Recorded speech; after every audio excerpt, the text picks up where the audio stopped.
ভাই এখানে কি করছিস? শোনা দাদা, চল বাড়ি যাই। আয় বন্ধু, আমাকে একটা বিড়ি দে। বিড়ি চাঁদ, তুই আগে বল আমাদের সাথে থাকবি কিনা। সব সময় তোর দাদা আসে আর তোকে নিয়ে যায়। চল বন্ধু। আরে আমার দাদা এমন না, আমার দাদা আমাকে খুব ভালোবাসে। আরে তুই যদি আমাদের সাথে মিশতে যাস তাহলে তোর দাদাকে মারতে হবে। তোকে কেউ কিছু বলবে না। এর জন্য আমার বন্ধু আমাকে ছেড়ে চলে যাচ্ছে। দাদা আজকে থেকে আর বন্ধুর সাথে আমি মিশবো না। খুব ভালো কথা ভাই, তোর মুখ থেকে এই কথাটা শুনতে চাইছিল।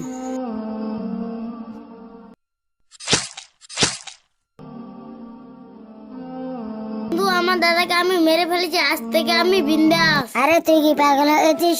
আমরা তো তোর সাথে মজা করছিলাম। যে দাদাকে বিশ্বাস করে না সে বন্ধুদের বিশ্বাস করবে। চল হাট। বিধি নয়ন মানে শুধুই কাঁদি, হারায় যখন আপন জনানে।